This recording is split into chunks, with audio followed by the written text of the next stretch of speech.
We try to avoid cheesy ghost tales on this channel, but this one had to be told.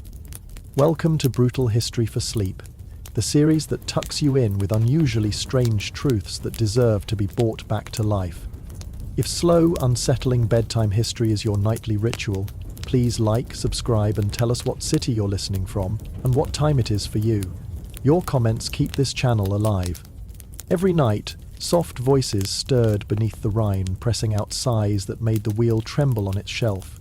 Monks swore the souls of the dead had found a new body, and the cheese was that new vessel. Close your eyes. The blankets press gently against your limbs. The fire mutters behind its grate. In the hush, feel gravity pulling you downward, as though the earth itself were coaxing you into sleep. Far below, a cellar waits. Damp stone, candle smoke. Rows of linen-wrapped rounds exhaling slow, warm sighs. One wheel quivers as something shifts beneath its rind. A faint moan seeps into the silence. Sweet and sour, at once, torches flicker. Shadows stretch, and every shelf seems to breathe in time. The monks pray, but they never stay long. The wheel is restless. The ghosts are hungry, and the cheese is still aging. Sleep well. In the damp cellars of medieval Europe, something peculiar was happening. It wasn't the rats, though there were plenty of those. It wasn't the monks sneaking extra wine, though that happened too. No, it was the cheese. The cheese was moving. Medieval cheesemaking was, to put it delicately, an adventure in microbiology. Without refrigeration, pasteurization, or even a basic understanding of bacteria, monks and peasants alike created dairy products that were less aged to perfection and more hosting their own ecosystems. The process was simple. Take milk, add mystery cultures from the air, store in a warm cellar, and pray, sometimes literally. The cellars beneath monasteries were particularly suited to creating what modern food scientists might politely call highly active fermentation environments. These spaces maintained consistent temperatures year-round, warm enough to encourage bacterial growth, damp enough to foster interesting molds, and dark enough that no one really wanted to inspect things too closely. It was here, in these subterranean chambers that smelled of earth and sour milk, that Europe's strangest cheeses were born. Brother Augustine of Cluny Abbey first documented the phenomenon in 1147. His journal, written in the careful Latin of a man who'd seen too much, describes finding a wheel of soft cheese that had somehow migrated 3 feet from where it had been placed the previous evening. The blessed curd, he wrote, had journeyed as if called by divine purpose. Or perhaps, one might suggest, by particularly enthusiastic fermentation gases. But Brother Augustine didn't know about fermentation gases. What he knew was that his cheese had moved, and in medieval Europe, unexplained movement meant either demons or miracles, sometimes both. The cheese in question was what the monks called living milk, a soft, ripened variety that bubbled gently when cut, and occasionally made sounds that could generously be described as singing. More accurately, these sounds resembled the groans of trapped air escaping through semi-liquid curds. But try explaining that to a monk who'd been fasting for 3 days and was already seeing visions of saints in his porridge. Word of the moving cheese spread through the monastic network faster than plague, which, coincidentally, was also spreading at the time, making the cheese seem positively cheerful by comparison. Letters flew between abbeys. "Have you experienced the living cheese?" wrote the abbot of Fountains to his colleague at Revolx. "Ours has begun to weep a clear liquid every Tuesday." The response came back within the month. "Ours hums. We have built it a shrine." The shrines were perhaps inevitable. Medieval Christianity had a shrine for everything. Fragments of the true cross numbered in the thousands, enough saints' finger bones to staff a small army, and now, apparently, cheese that exhibited signs of life, or at least signs of aggressive bacterial activity, which, in the 12th century, was essentially the same thing. These weren't isolated incidents. Monastery records from across Europe mention cheeses that displayed unusual properties. The Abbey of Saint-Germain-des-Prés documented a wheel that did pulse as a beating heart. The monks at Melk reported cheese that changed colour with the phases of the moon. In England, The Cistercians at Tintern claimed their cheese could predict the weather, sweating before rain and hardening before frost. Modern meteorologists might point out that this is exactly what cheese does in response to humidity changes. But the monks saw providence where we see simple physics. The most famous case occurred at the monastery of San Michele in northern Italy. Brother Tomas, the monastery's cellar keeper, had been experimenting with what he called blessed cultures. Essentially, whatever grew on the monastery's walls mixed with sheep's milk and hope. The resulting cheese was, by all accounts, extraordinary. It ripened faster than normal cheese, developed a complex network of blue veins that seemed to shift when observed, and, most unnervingly, appeared to generate its own warmth. Brother Tomas, displaying the kind of curiosity that got medieval monks into trouble, decided to taste his creation during nun prayers. According to witnesses, he took one bite, turned pale as fresh mozzarella, and immediately fell to his knees. What followed was 3 hours of hysterical confession, during which Brother Tomas admitted to sins ranging from gluttony, expected, to having impure thoughts about the abbey's goats, unexpected. He also claimed the cheese had shown him visions of purgatory, which he described as a great lake of spoilt milk, where the damned float like curds. The community's response was measured and thoughtful. They built a shrine around the cheese. The shrine was modest by medieval standards, just a small stone alcove with a wooden door and a slot for offerings, but it served its purpose. Pilgrims began arriving within weeks, drawn by tales of the cheese that had induced divine visions, or horrifying hallucinations. The distinction was somewhat fluid in medieval theology. The cheese itself was kept on a silver plate, covered by a glass dome that allowed viewing but prevented touching. This was wise, as several eager pilgrims who had managed to taste small pieces reported effects ranging from transcendent enlightenment to violent intestinal distress, often both in that order. Local nobles took notice. Count Aldric of Montferrat, suffering from what his physicians called an excess of black bile, but what was probably just depression from living in a drafty castle, made the journey to San Michele. He left an offering of gold coins and a small prayer written on vellum. May the blessed cheese grant me peace from my melancholy humours. History doesn't record whether the cheese helped, but Count Aldric did return home and immediately order his kitchen staff to begin experimenting with more active dairy products. The church hierarchy observed these developments with the kind of nervous interest usually reserved for potentially profitable heresies. On one hand, shrines meant pilgrims, and pilgrims meant donations. On the other hand, venerating cheese seemed theologically dubious, even by the relaxed standards of medieval relic worship. Bishop Arnulf of Trier, visiting San Michele on unrelated business involving a disputed vineyard, asked to examine the famous cheese. The monks reluctantly agreed. The bishop approached the shrine with appropriate ceremony, lifted the glass dome and leaned in for a closer look. What happened next depends on which account you believe. The bishop's secretary recorded that His Excellency observed the cheese with great wisdom and declared it a natural wonder of God's creation. The monastery's chronicle states that the cheese did speak unto the bishop in a tongue unknown, and he did retreat most hastily, his face the colour of fresh cream. Whatever actually occurred, Bishop Arnulf left San Michele that same day and never returned. He did, however, send a letter to the Pope describing certain irregularities in dairy veneration that warranted investigation. The Pope, busy with more pressing matters like the Second Crusade, filed the letter away and forgot about it. The cheese continued its ministry undisturbed.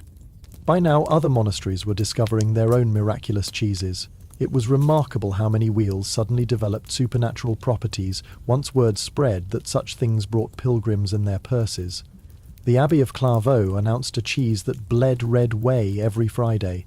The monks at Poblet claimed theirs glowed softly in the dark. One creative monastery in Bavaria presented a wheel that had supposedly been blessed by Saint Boniface himself, despite the saint having died 4 centuries earlier, and showing no recorded interest in dairy products during his lifetime. Not all of these claims were fraudulent. Medieval cheesemaking, combined with questionable hygiene and enthusiastic bacterial cultures, could produce genuinely startling results. Cheeses that generated heat through fermentation, wheels that produced strange sounds as gases escaped, surfaces that shifted and changed as different molds competed for dominance. All of these were real phenomena, just tragically misunderstood. The monks, bless them, tried their best to make sense of what they were seeing. Brother Augustine, still faithfully recording his observations, developed an entire classification system for miraculous cheeses.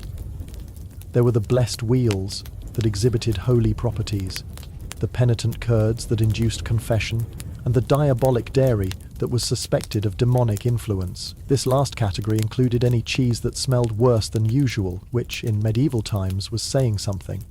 The classification system proved useful when Brother Ferdinand of Augsburg discovered what he called the most active cheese yet seen by mortal eyes. This particular wheel, crafted from goat's milk and aged in a cellar that also stored turnips, never a good combination, had developed what Ferdinand described as a life most vigorous and disturbing. The cheese in question didn't just move, it pulsed. It didn't just make sounds, it seemed to respond to voices. Most unnervingly, it appeared to be growing, not just expanding from gas production, but actually increasing in mass. Brother Ferdinand, displaying the scientific rigor of his age, measured the wheel daily with a piece of string. His records show consistent growth of 2 fingers' width per week. Modern microbiologists would recognize this as a particularly aggressive bacterial colonization, possibly combined with some interesting fungal activity. Brother Ferdinand recognized it as either a miracle or a catastrophe waiting to happen. He opted for a miracle, as this required less cleanup. A small chapel was constructed around Ferdinand's cheese. Pilgrims came from across the Holy Roman Empire to witness the growing wheel. Some claimed it cured their ailments. Others said it gave them new ones. A merchant from Cologne swore the cheese had spoken to him in his deceased mother's voice, telling him to be nicer to his wife. He left a substantial donation. The cheese continued to grow and pulse and make sounds that could charitably be called singing if you'd never actually heard singing before. Brother Ferdinand, now styling himself keeper of the sacred curd, maintained careful records. The cheese was fed, yes, fed, a daily offering of fresh milk, which it seemed to absorb through its rind, or possibly the milk just evaporated in the warm chapel, but Ferdinand preferred the absorption theory. By winter of 1148, the cheese had tripled in size. It now occupied most of its chapel, and had developed what Ferdinand described as protrusions most wondrous and terrible. These were probably just irregular growth patterns caused by uneven bacterial distribution, but to medieval eyes they looked like tiny arms reaching toward heaven, or possibly toward the door. Perspectives varied. The local bishop, finally taking notice of the situation, arrived for an inspection. Bishop Conrad was a practical man who'd survived 3 papal elections and 2 minor wars. He took one look at the enormous, pulsating, protrusion-covered cheese and made an executive decision. The cheese, he declared, was indeed miraculous. It was also to be immediately sealed in its chapel, and no one was to enter without his personal permission. The door was barred, blessed, and marked with the bishop's seal. Brother Ferdinand protested. The cheese needed tending, he insisted. It required its daily milk. It would be lonely. The bishop, showing remarkable restraint, didn't have Ferdinand committed. Instead, he appointed him to a nice, quiet position in the monastery library, far from any dairy products. The chapel remained sealed. Strange sounds continued to emanate from within, thuds, scrapes, and what some swore was singing. The more skeptical suggested it was just rats, attracted by the smell. The faithful countered that these must be particularly musical rats. The debate continued through winter and into spring. Then, in March of 1149, the sounds stopped. The bishop was notified. After much deliberation and a considerable amount of prayer, he authorized the chapel to be opened. A small party of monks, armed with holy water and several large knives, just in case, broke the seal and entered. The cheese was gone. In its place was a perfectly circular stain on the floor, some scattered crumbs, and what appeared to be tooth marks on the wooden door. Very large tooth marks, the kind that might be made by an enormous wheel of cheese attempting to gnaw its way to freedom, or by rats with exceptional dental coordination. Again, perspectives varied. Brother Ferdinand, summoned from his library exile, examined the scene with professional interest. He noted the pattern of the stains, the distribution of the crumbs, and the height of the tooth marks. His conclusion, recorded in shaky Latin: "The cheese has ascended to a higher plane of existence."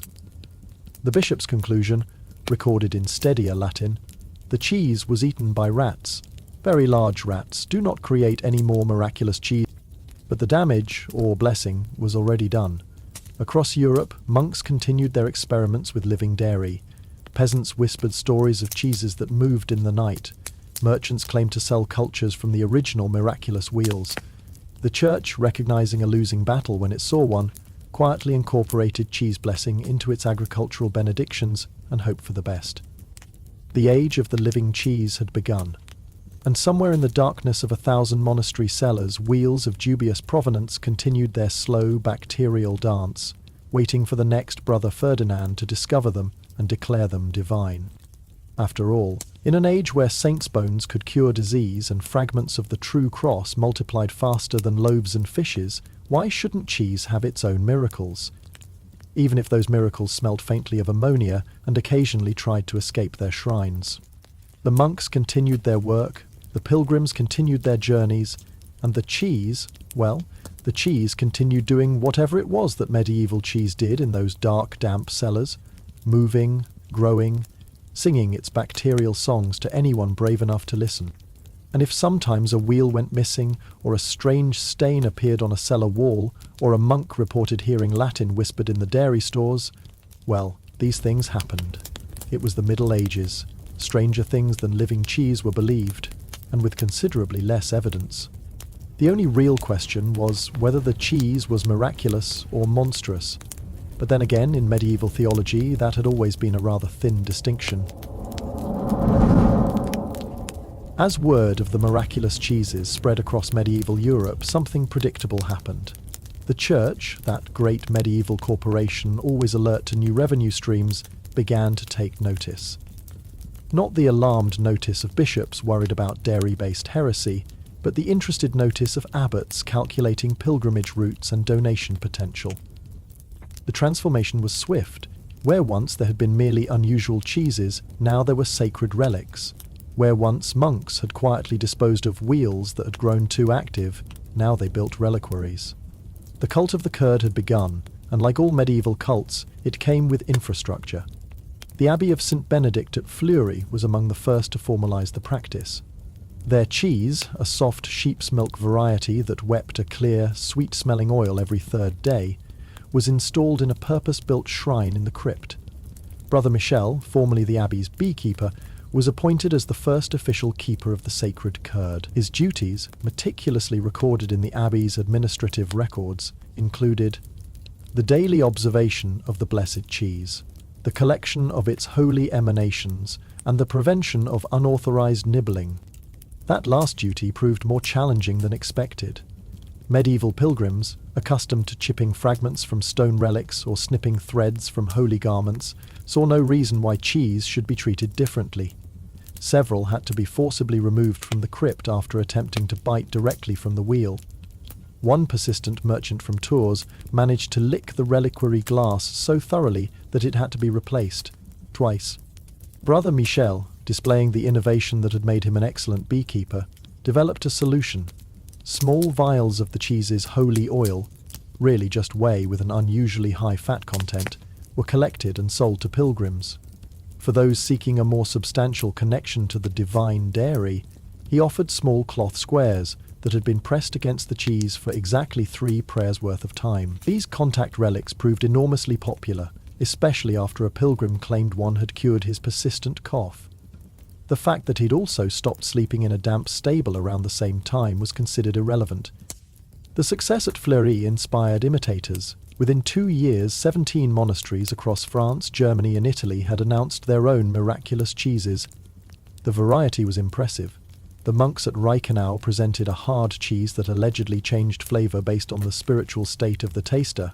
Sweet for the pure of heart, bitter for the sinful. Citeaux Abbey claimed their wheel could predict deaths, developing black spots 3 days before someone in the community would pass. The brothers at Fulda went one better, insisting their cheese actually prevented death. though only if consumed in tiny quantities while reciting the Ave Maria backwards. This proliferation of dairy miracles created a problem the Church knew well: authentication. How could pilgrims know which cheeses were genuinely miraculous and which were merely mouldy? The Bishop of Mainz, attempting to bring order to the chaos, established the canonical standards for cheese authentication in 1152. To be recognized as officially miraculous, a cheese had to meet at least 3 of the following criteria. First, it must exhibit properties beyond the natural order of fermentation. This wonderfully vague requirement allowed for considerable interpretation, but generally meant the cheese should do something more interesting than just smell bad. Second, it must inspire genuine spiritual feeling in the faithful.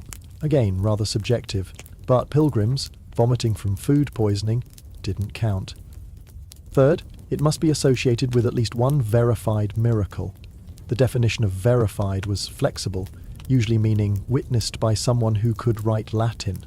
Fourth, it must not cause immediate death when consumed.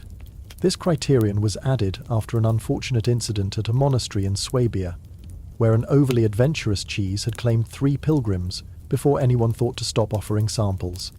Fifth, and perhaps most importantly, it must generate sufficient donations to justify the construction and maintenance of a shrine. Armed with these guidelines, the Church began the Great Cheese Authentication of 1153. Teams of clerical inspectors travelled from monastery to monastery, sampling suspicious dairy products and taking detailed notes. Their reports, preserved in Vatican archives, make for fascinating reading. "The cheese at St. Gallen does indeed move," wrote Inspector Father Heinrich, "but only in the manner of all soft cheeses in warm weather." However, the monks have constructed an ingenious system of mirrors that makes the movement appear supernatural. Recommended. Denial of miraculous status, but commendation for creativity. Another report from Inspector Luigi examining a cheese in Umbria: "The wheel does glow in darkness as claimed." Investigation reveals the monks have been feeding their cows a diet rich in phosphorescent mushrooms. The effect is striking but hardly miraculous. The cheese also causes vivid hallucinations and temporary blindness. Recommended. Immediate destruction. Not all inspections went smoothly. At the monastery of San Salvatore, the brothers had become so attached to their miraculous cheese that they refused to let the inspectors near it. A tense standoff ensued, with monks forming a human chain around their dairy shrine while chanting protective prayers. The situation was only resolved when the abbot, a practical man, pointed out that preventing church inspection was tantamount to heresy. The cheese was examined, found to be ordinary if remarkably pungent, and the monks were assigned extra prayers as penance. But some cheeses passed inspection with flying colours. The legendary fromage chanton of Cluny, which emitted musical tones when cut, was declared undoubtedly touched by divine providence. The fact that the tones were probably caused by gas pockets of varying sizes creating different pitches when punctured was not considered. The cheese sounded like a choir of angels, or at least a choir of tone-deaf angels, and that was miracle enough. The authentication process created an unexpected hierarchy among miraculous cheeses. At the top were the thaumaturgic wheels, cheeses that performed healing miracles. The cheese at Einsiedel, which allegedly cured a merchant's blindness, though skeptics noted he'd also started eating carrots around the same time, was the most famous of these. Below them were the prophetic curds, cheeses that predicted future events, with varying degrees of accuracy.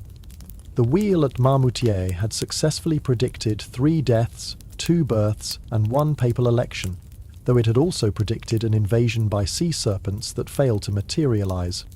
Next came the penitential cheeses, those that induced confession or spiritual revelation.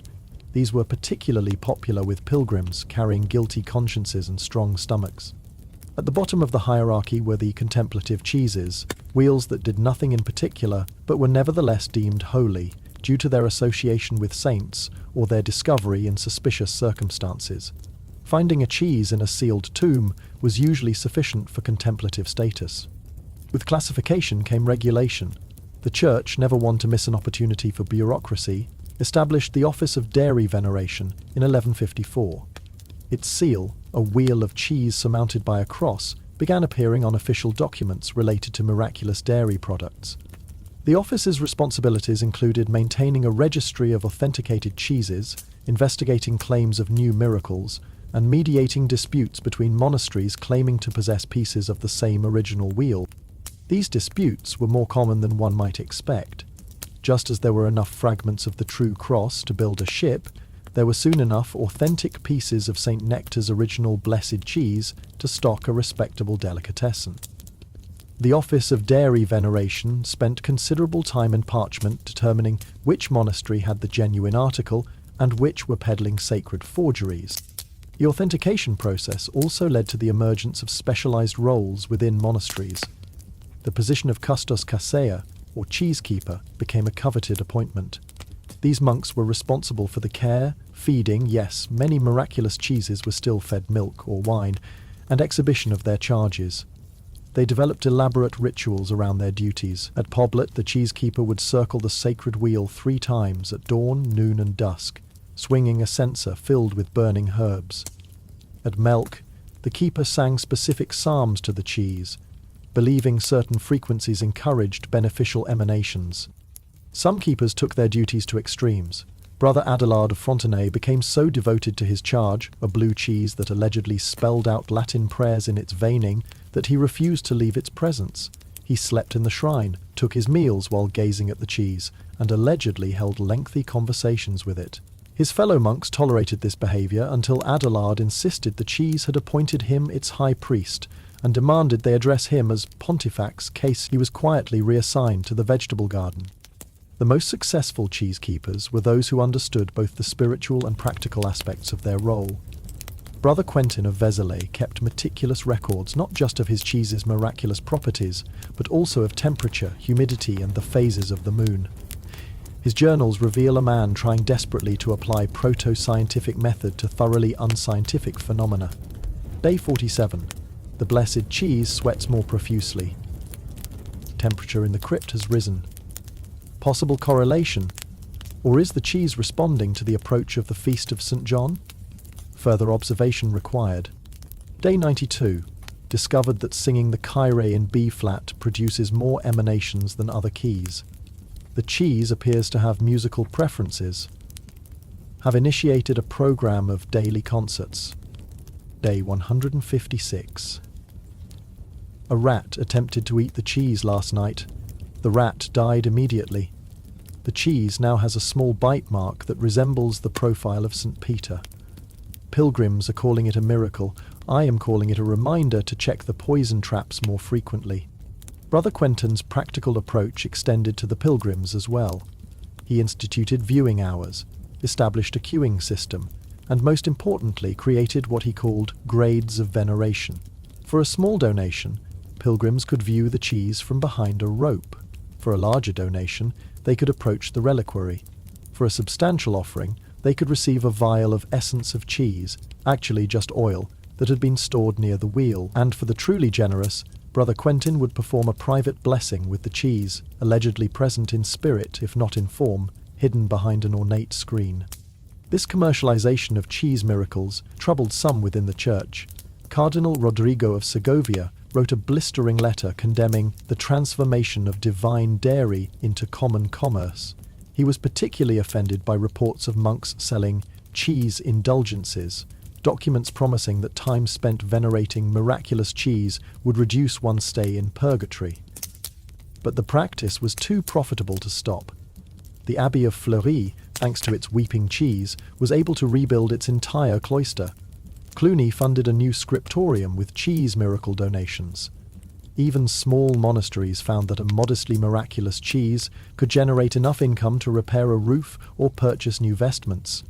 The success attracted attention from secular authorities as well. Count Baldwin of Flanders, observing the wealth flowing to monasteries with miraculous cheeses, decided he wanted his own. He commanded his castle cheesemakers to produce something suitably supernatural. After several failed attempts that produced only indigestion, one clever servant hit upon the idea of injecting regular cheese with wine that had been mixed with herbs known to cause mild hallucinations. The resulting cheese of earthly delights became famous across Flanders. Nobles would gather in Count Baldwin's hall to sample tiny portions and then describe their visions. The Count, who took a percentage of all donations made to the cheese's shrine, grew wealthy. The fact that the visions were chemically induced rather than divinely inspired was a detail he chose not to advertise. This secular competition worried the church. Miraculous cheese was one thing when confined to monasteries under ecclesiastical control. It was quite another when every minor noble with a dairy and ambition started producing blessed wheels. The Bishop of Paris issued a stern decree: let it be known that true miraculous cheese can only manifest within consecrated ground, tended by those who have taken holy orders. All other claims of supernatural dairy are heretical, and their makers risk excommunication. The decree had little effect. If anything, it inspired more creative interpretations of what constituted consecrated ground and holy orders. One entrepreneurial merchant had his cheese cellar blessed by a defrocked priest and declared it a shrine. A group of farmers formed what they called the Order of the Sacred Curd, complete with homemade habits and self-administered vows. The church responded with increasing regulation. The Second Council of Tours in 1155 devoted an entire session to the cheese question. After 3 days of heated debate, during which several bishops nearly came to blows over the theological implications of dairy transubstantiation, they issued new guidelines. All miraculous cheeses must be registered with the local bishop. Unregistered miraculous cheeses would be considered mundane until proven otherwise. Only ordained priests could perform cheese blessings, and only with approved liturgy. The practice of lay people blessing their own dairy products was forbidden. Cheese miracles must be investigated by a panel of at least 3 clerics before being declared authentic. The panel must include at least one skeptic to ensure balance. The feeding of miraculous cheeses was discouraged, as it implied the cheese required earthly sustenance. Exceptions were made for cheeses that had historically been fed, to avoid disrupting established pilgrim expectations. The sale of cheese relics was permitted, but they must be clearly labelled with their grade of authenticity. The practice of selling ordinary cheese as touched by the miraculous wheel was condemned. These regulations did little to stem the tide of cheese enthusiasm. If anything, they legitimised the practice by providing an official framework. Monasteries rushed to register their cheeses. Bishops found themselves overwhelmed with authentication requests. The office of dairy veneration expanded from 3 clerks to 20. The cult reached its peak in 1156 with the Great Pilgrimage of the 7 Cheeses. An enterprising monk named Brother Hartmann had mapped out a route connecting 7 monasteries with authenticated miraculous cheeses. Pilgrims who completed the circuit and received stamps from each location would gain, Hartmann promised, complete remission of dairy sins. The theological basis for dairy sins was shaky at best, but the pilgrimage was a massive success. Thousands walked Hartmann's route, bringing prosperity to the monasteries and the towns along the way. Inns sprang up catering specifically to cheese pilgrims. Merchants sold special walking sticks carved with cheese motifs. Local cheeses, while not miraculous, were marketed as blessed by proximity. The pilgrimage also led to the first recorded instance of competitive cheese miracles. The monasteries along the route began trying to outdo each other to attract more pilgrims. If Fleury's cheese wept oil 3 times a day, then Vézelé's would weep 4 times. If Cluny's cheese sang, then Fontenay's would harmonise. The monks at Pontigny claimed their cheese could answer yes or no questions by sweating on different sides. When asked if this was genuine, the cheese reportedly sweated on both sides simultaneously, which the monks interpreted as the mystery of faith transcends simple answers. This escalation worried more conservative church leaders. Archbishop Samson of Reims, visiting the pilgrimage route, was appalled by what he saw. "These are not miracles," he wrote to the Pope, "but a circus of curdled competition. I witnessed monks puppeteering their cheese with hidden strings, others burning incense to mask the smell of perfectly ordinary rot, and one abbey where the miraculous glow was achieved through strategically placed candles and mirrors." But the Pope, like many in the church hierarchy, recognized that the cheese cult, however absurd, was serving a purpose. It brought pilgrims to monasteries that might otherwise be ignored. It generated income for religious communities. It gave the faithful something tangible to venerate in an age when abstract theology often felt distant. And perhaps most importantly, it was relatively harmless. better for peasants to worship cheese than to fall into actual heresy.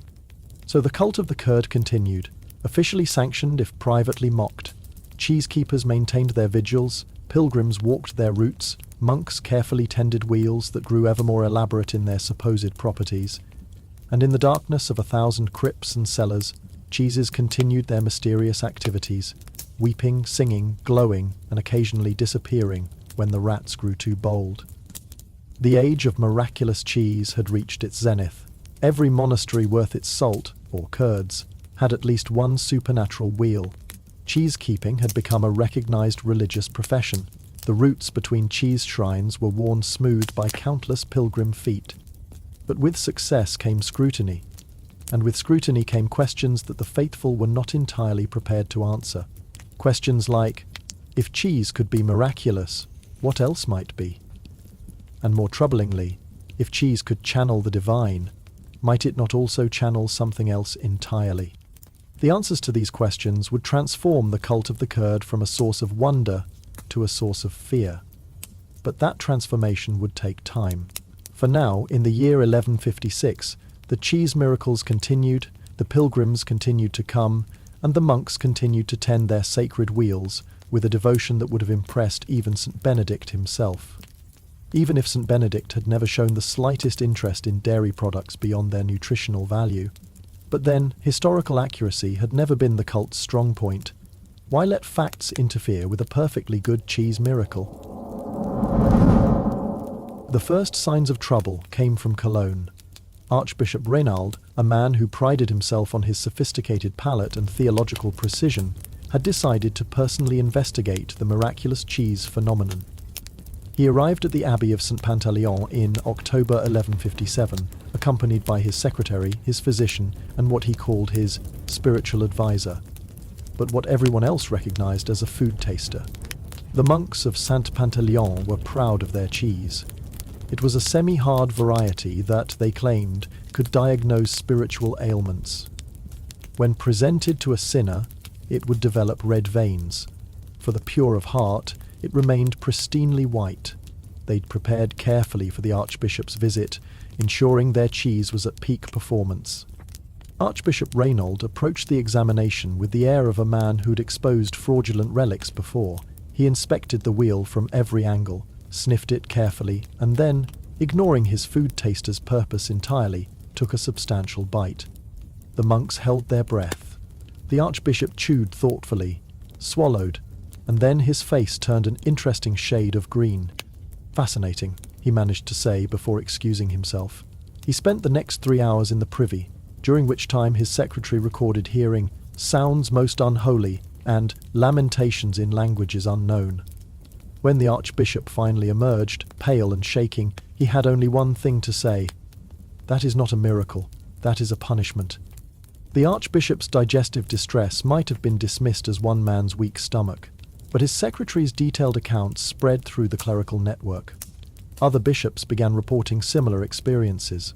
The Bishop of Trier claimed a miraculous cheese had given him visions, certainly, but they were visions of demons dancing in my bowels. The Bishop of Metz was more direct. The cheese spoke to me.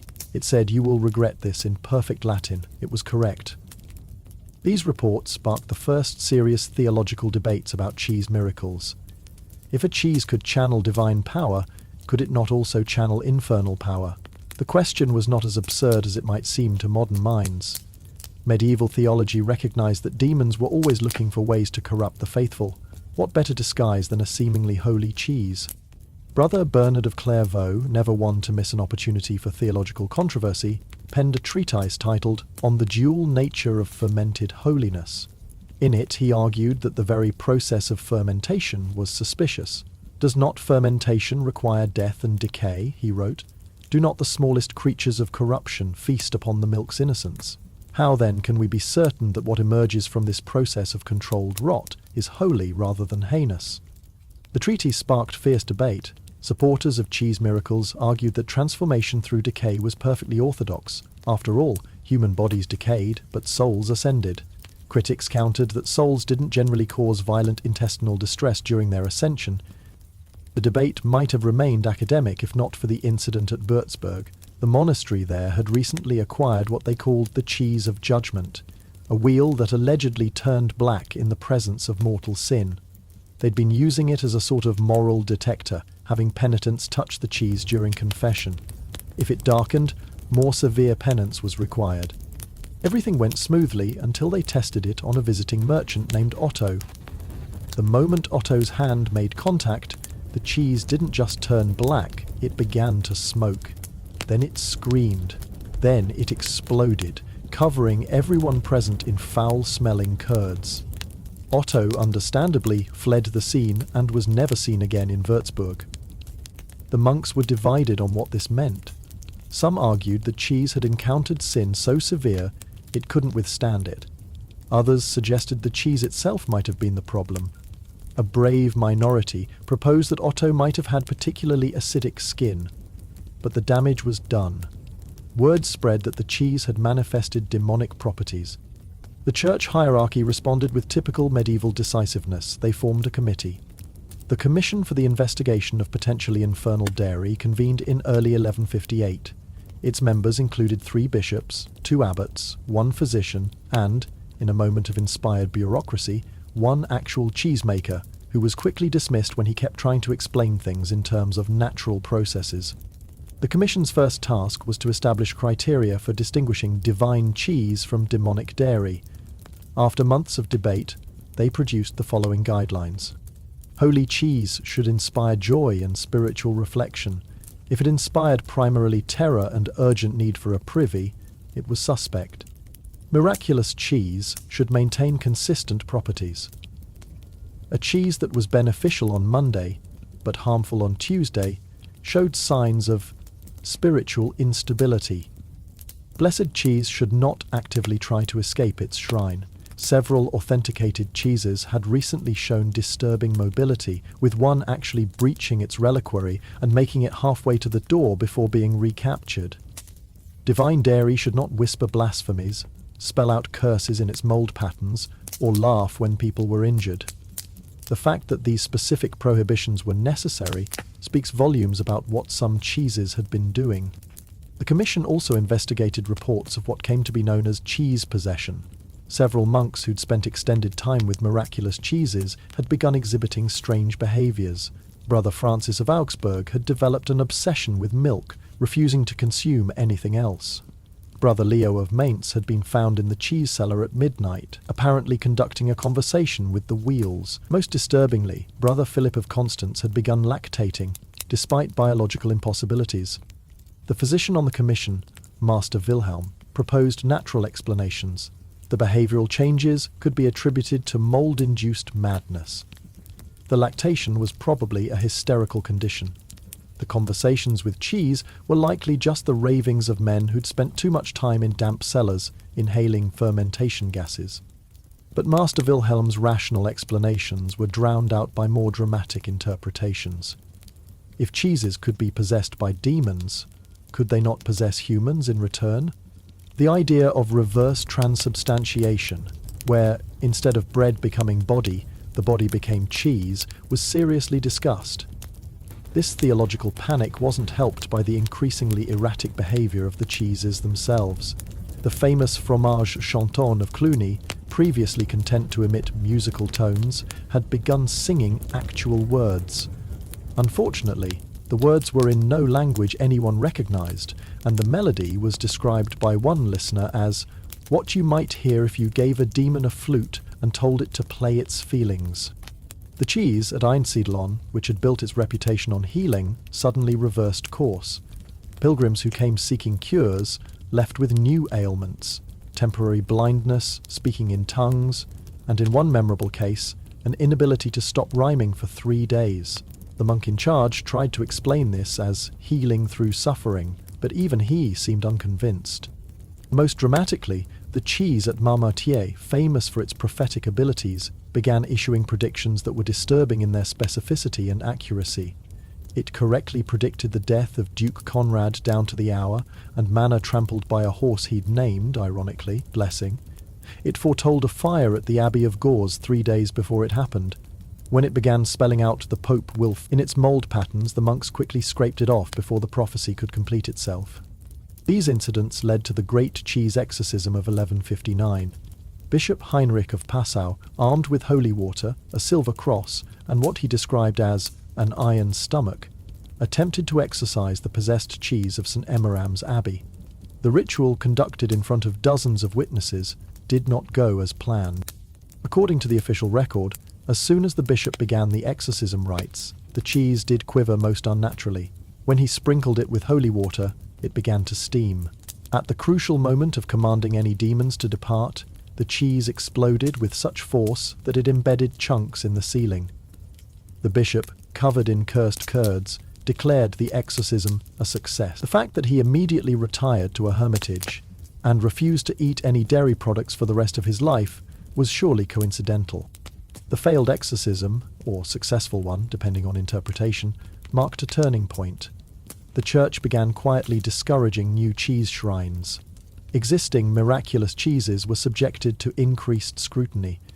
Several were discreetly disposed of, usually by burning, though at least one had to be buried at a crossroads. After burning only made it smell worse. But the beliefs were too entrenched to disappear overnight. Pilgrims still came, though now they approached the cheeses with more caution. Some brought their own holy water, just in case. Others wore garlic around their necks, having confused demonic cheese with vampires. A thriving trade developed in protective amulets, specifically designed to ward off dairy curses. The monks, meanwhile, found themselves in an awkward position. Many had built their community's prosperity on cheese miracles. They couldn't simply announce that their sacred wheels might be satanic. Instead, they developed elaborate new rituals designed to keep any potential demons at bay. At Cluny, the cheese was now surrounded by a circle of salt that was blessed daily. At Vézelay, monks maintained a 24-hour prayer vigil, taking shifts to ensure the cheese was never left unobserved. The brothers at Melk went further, installing their cheese in an iron cage inscribed with protective symbols. When asked if they were imprisoning the cheese or protecting it, they replied, yes. These precautions occasionally proved justified. The Abbey of Corvey recorded an incident where their cheese, previously content to weep healing oils, suddenly began weeping what appeared to be blood. The monks, well trained in cheese crisis management, immediately doused it in holy water. The cheese responded by bursting into flames that burned blue and cold. After 3 days of continuous prayer and the sacrifice of 2 excellent wine barrels to quench the supernatural fire, the cheese finally returned to its normal state of merely impossible rather than actively malevolent. The theological implications of potentially demonic dairy products created new challenges for the church's scholars. If a demon could possess a cheese, what were the limits of demonic possession? Could evil spirits inhabit other fermented products? Was all of medieval cuisine potentially suspect? Thomas of Cantimpré wrote extensively on the subject, producing a classification system for possessed foodstuffs. According to his schema, first-degree possession. The food exhibited unusual but harmless properties. Most miraculous cheeses fell into this category. Second-degree possession. The food caused temporary spiritual or physical distress. This included cheeses that induced unwanted visions or excessive confession. Third-degree possession. The food actively attempted to harm consumers or showed signs of independent, malevolent intelligence. Fourth-degree possession. The food displayed powers that violated natural law and divine order.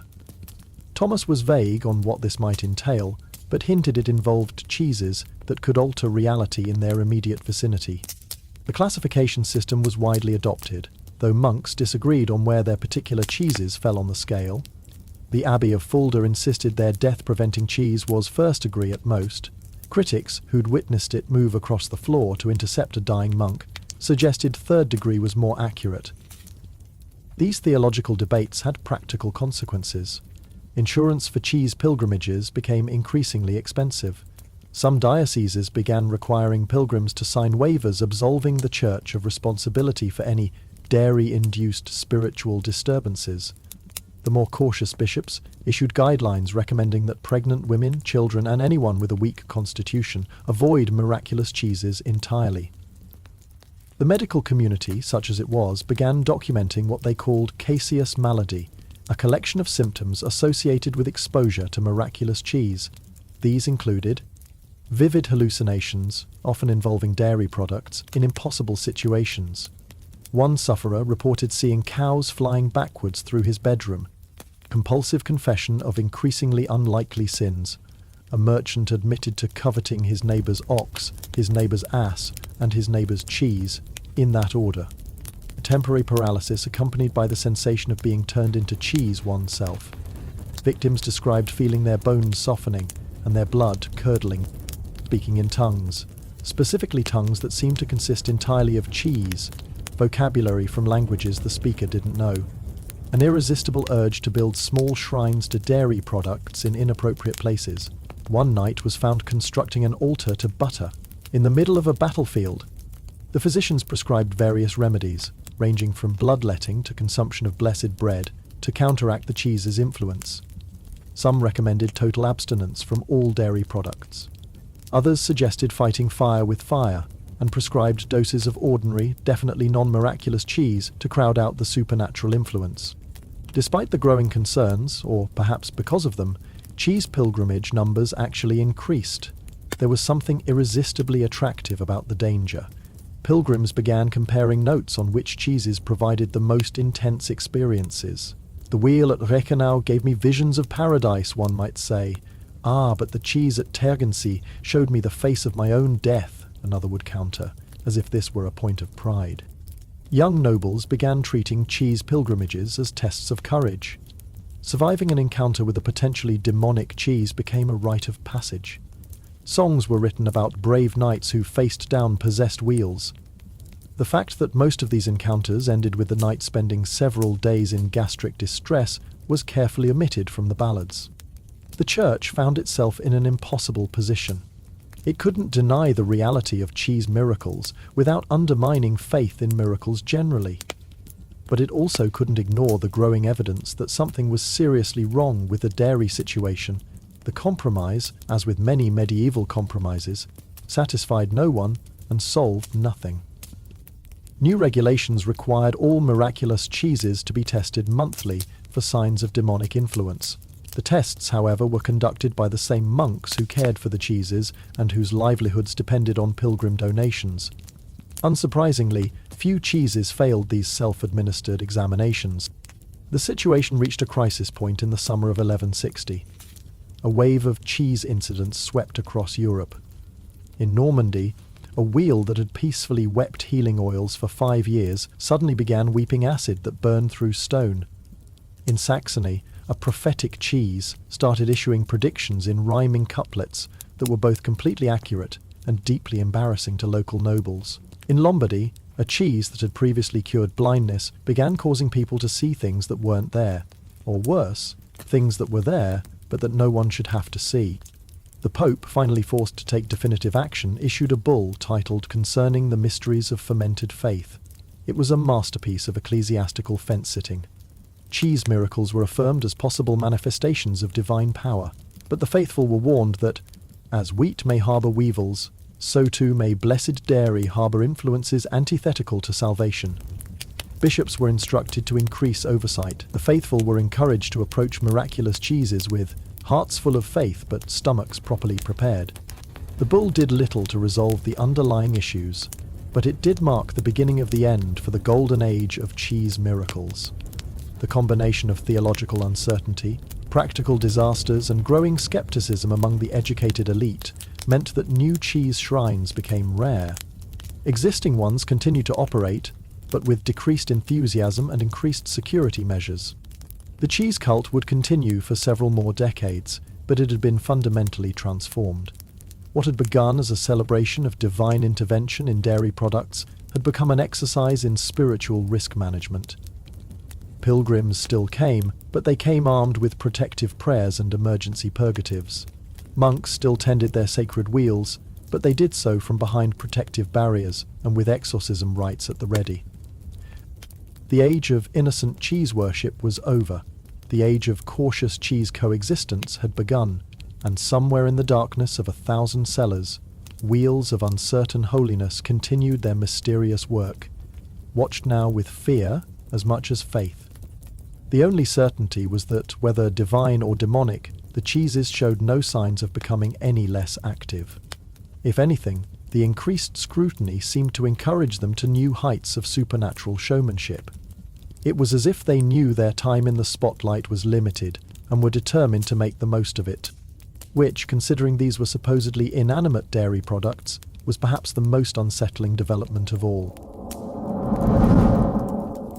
The year of our Lord 1161 would later be known in monastic chronicles as the Annus Caesius Horribilis, the horrible cheese year. It began innocuously enough with what seemed like a blessing. The Abbey of St. Victor in Paris announced they had successfully replicated the miracle of living cheese. Their wheel, they claimed, possessed all the holy properties of the famous cheeses, but was entirely their own creation. The secret, according to Brother Boniface, who'd overseen the process, was perfect faith and precise prayer. He failed to mention the part where they'd also scraped mould from the stones near the famous Fleury cheese and mixed it into their milk, or that they'd stored their wheel in a crypt previously used to age wine, where the walls were thick with interesting microorganisms. These details seemed unimportant compared to the miracle of creation. Within days of the announcement, every monastery with a dairy and ambition was attempting to create their own miraculous cheese. The Abbey of Saint-Denis started 17 different wheels, each blessed with different prayers. The monks at Saint-Médard tried adding holy water directly to their milk. The brothers at Sainte-Geneviève, showing remarkable innovation, attempted to speed up the miracle by having their entire congregation sing to the cheese as it aged.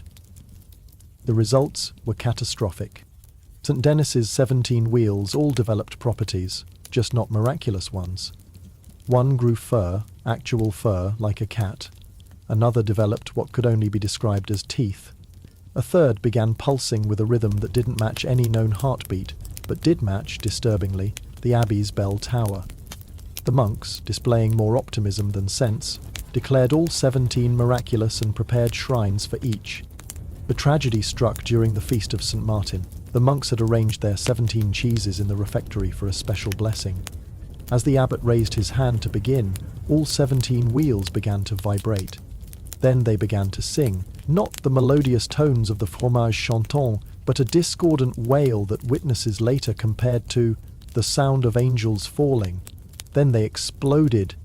The explosion wasn't violent in the traditional sense. The cheeses simply dispersed. Their contents formed a cloud that hung in the air for several seconds before settling on every surface. Within minutes, every monk who'd inhaled the cloud was speaking in tongues. Not the holy gift of tongues, but actual tongues. They could only communicate by sticking their tongues out in elaborate patterns. The condition lasted 3 days and made eating exceptionally difficult. News of the St. Denis disaster didn't deter other monasteries. If anything, it encouraged them. Clearly, St. Denis had been doing something wrong. Other communities would do better. They had to. The economic pressure was too great. Monasteries with established miraculous cheeses were wealthy. Those without were watching their pilgrims and donations flow elsewhere. The Abbey of Saint-Marc took a different approach.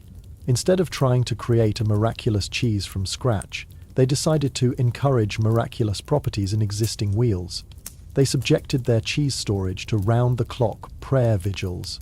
They blessed each wheel daily with water from 7 different holy wells. They even hired a travelling mystic who claimed he could awaken the divine essence in dairy.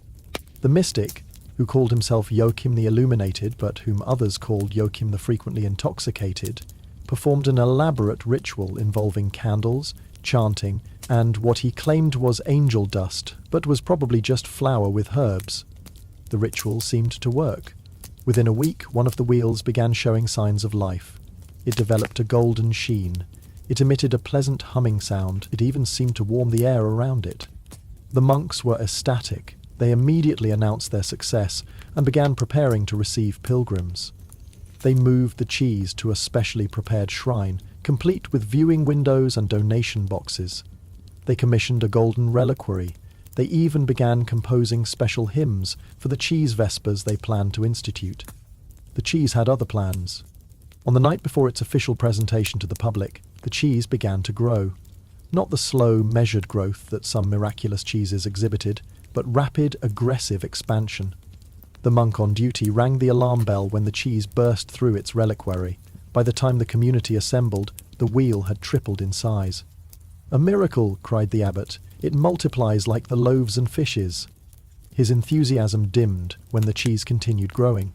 By dawn it had filled half the shrine. By midday it was pressing against the walls.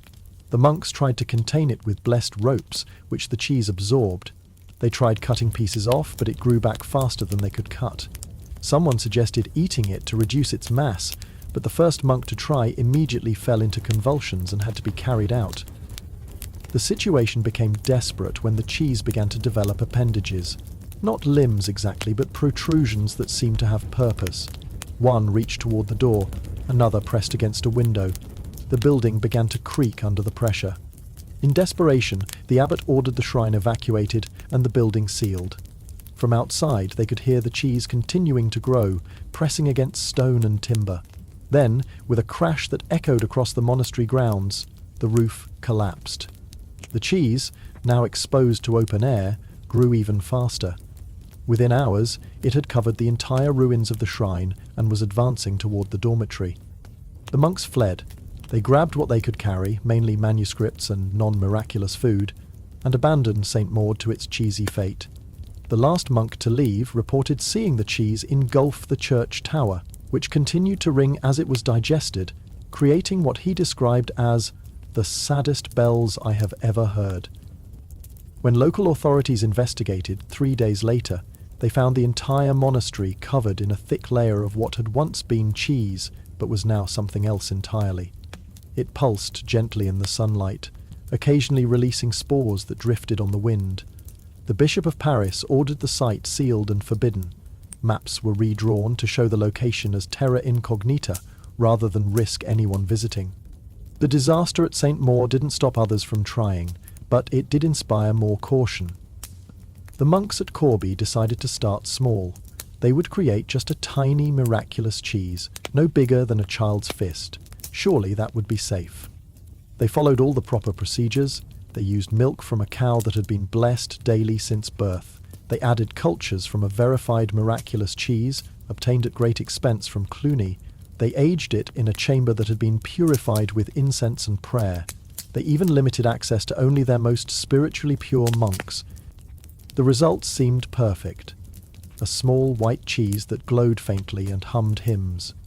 It healed minor ailments when touched, and could, allegedly, cure hiccups just by being in the same room. The monks congratulated themselves on their restraint and wisdom. Then someone fed it. The feeding wasn't intentional. Brother Marcus, assigned to tend the cheese, accidentally spilled some milk while refilling the shrine's oil lamps. A few drops landed on the cheese. The cheese absorbed them instantly and grew slightly larger. Brother Marcus, instead of reporting this, decided to clean up the evidence. He poured a bit more milk on the cheese to even out its growth. The cheese responded enthusiastically. It doubled in size within minutes. Brother Marcus, now panicking, tried to contain it by placing a bowl over it. The cheese ate through the bowl. He tried a metal pot. The cheese digested that too, growing larger and beginning to pulse with what looked suspiciously like satisfaction. By the time Brother Marcus raised the alarm, the cheese had grown to the size of a man's head and developed what could only be described as an appetite. It consumed everything organic in its vicinity: wood, cloth, leather, and one unfortunate mouse that got too close. It showed particular enthusiasm for other dairy products, growing exponentially when exposed to butter or cream. The monks tried everything. Holy water made it grow faster. Exorcism prayers made it sing louder. One brave brother attempted to poison it with hemlock, which the cheese absorbed and then began secreting from its pores, creating a toxic cloud that forced another evacuation. In the end, they solved the problem by accident. Brother Thomas, the cellarer, had been fermenting a particularly strong batch of ale. In the chaos of another evacuation, a barrel was knocked over, flooding the floor where the cheese had been placed. The alcohol had an immediate effect. The cheese stopped growing. It stopped singing. It started shrinking. Within an hour, the cheese had returned to its original size. Within 2 hours, it had shrunk to nothing, leaving only a faint stain and the lingering smell of fermented holiness. The monks declared victory, cleaned up the mess, and quietly agreed never to attempt cheese miracles again. But others persisted. The Abbey of Ferrières decided the problem was that everyone was trying to create new miraculous cheeses. What they needed to do was enhance existing ones. They acquired, through means they preferred not to discuss, small samples from 3 different authenticated miraculous cheeses. These they combined, creating what they called a Trinity cheese. The theological implications of creating a trinity out of dairy products should have given them pause. The practical implications certainly did. The 3 cheese samples, when combined, didn't merge into holy unity, they fought. The resulting wheel was divided into 3 sections, each exhibiting different properties and apparently competing for dominance. 1/3 would heal, 1/3 would harm, 1/3 would show visions of the future. The problem was that the sections kept moving, rotating around the wheel in unpredictable patterns. A pilgrim seeking healing might touch the harmful section instead. Someone wanting prophecy might get their boils cured. The cheese seemed to find this amusing, often switching sections just as someone reached for it. The monks tried to map the rotation pattern. Brother Simon spent weeks observing, creating elaborate charts showing which section would be where at any given time. He was making progress until the cheese apparently noticed what he was doing and began rotating randomly just to spite him. Brother Simon's final note before being reassigned to the vegetable garden read, "The cheese knows, the cheese knows." Not all replication attempts ended in disaster. The nuns at Fontevraud, showing more sense than their male counterparts, decided to create what they called mundane miraculous cheese. It would have beneficial properties, but nothing overtly supernatural.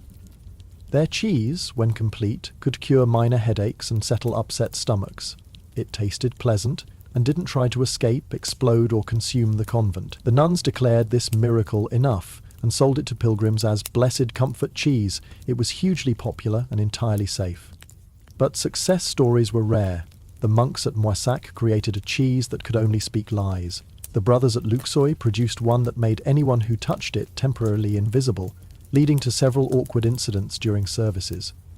The Abbey of Fleury itself, trying to replicate its original success, created a wheel that wept continuously, not holy oil, but actual tears, complete with the salt content and emotional devastation. The most ambitious attempt came from the monastery of Bobbio in Italy. The monks there, led by an abbot with more ambition than sense, decided to create not just one miraculous cheese, but an entire miraculous dairy system. They would have miraculous milk from blessed cows, creating miraculous butter, miraculous cream, and an entire range of miraculous cheeses. They began by blessing their entire herd. Then they blessed the pastures, then the water supply, then the air the cows breathed.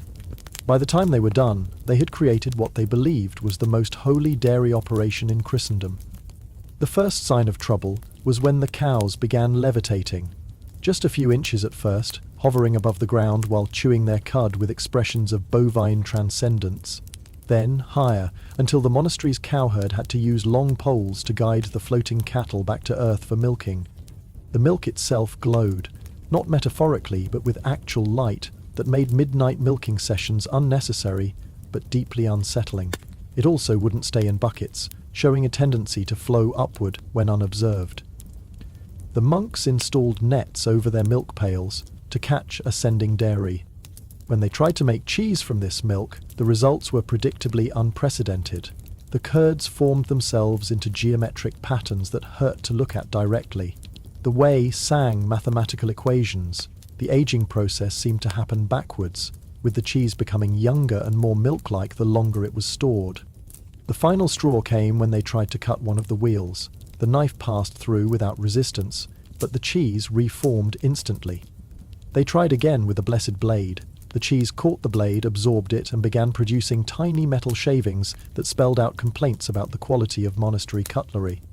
The abbot, finally admitting defeat, ordered all the miraculous dairy products collected and sealed in the deepest part of the crypt. The cows were exorcised, a process that required 3 bishops and a lot of very patient prayer, and returned to normal. The pastures were reconsecrated for ordinary use. The monks went back to making regular cheese and never spoke of the incident again.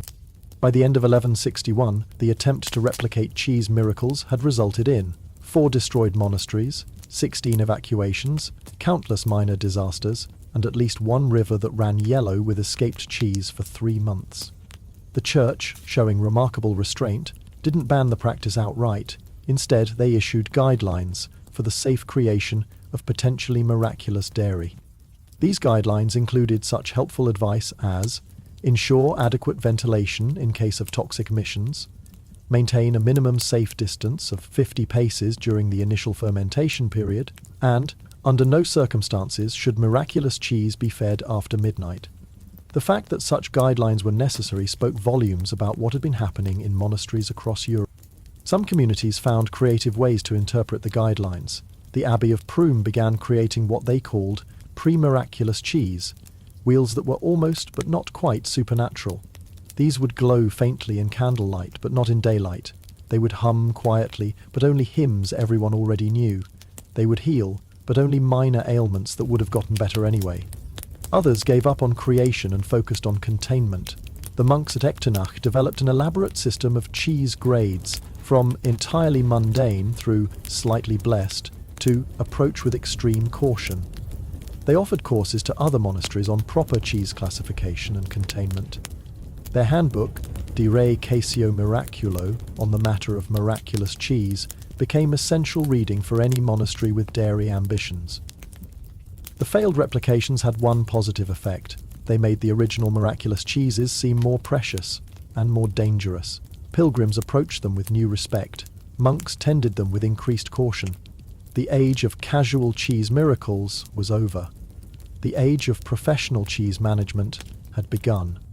And in the ruins of Saint-Mand, under tons of semi-sentient dairy product, something stirred. The cheese had not died, it had simply evolved. But that discovery would wait for another year and another set of unfortunate investigators. For now, the Church declared the replication crisis contained. Monasteries were discouraged from creating new miraculous cheeses without explicit papal approval, which was granted approximately never. Existing miraculous cheeses were to be maintained, but not multiplied. The faithful were assured that there were quite enough dairy miracles already in existence. The monks returned to making ordinary cheese. The pilgrims returned to their established routes, and everyone carefully avoided mentioning the strange yellow clouds that sometimes drifted from the direction of St. Maur, or the way milk sometimes curdled when those clouds passed overhead. Some miracles, it seemed, were better left unreplicated, and some cheeses were better left uncreated. The only question was whether anyone had learned this lesson in time. The trial of Brother Adelmo began on a cold February morning in 1162. The courtroom, hastily assembled in the Cathedral of Rheims, was packed with clerics, scholars, and the merely curious. At the centre of attention sat a wheel of cheese, covered by a black cloth and guarded by two very nervous deacons. The cheese, according to the charges, was guilty of heresy. Brother Adelmo was guilty of abetting it. The case had begun simply enough. Brother Adelmo, cheesekeeper at the Abbey of Hauteville, had maintained one of the more benign miraculous cheeses, a mild wheel that could allegedly cure stuttering and predict rain. For 3 years it had performed these modest miracles without incident. Then, in the winter of 1161, it had begun to speak. Not the wordless singing common to some miraculous cheeses, but actual speech, in Latin, theological Latin. The cheese had begun delivering sermons during visiting hours, expounding on points of doctrine with surprising eloquence for a dairy product. At first, the monks were delighted. A preaching cheese seemed like the ultimate validation of their faith. The problems began when the cheese started disagreeing with established doctrine.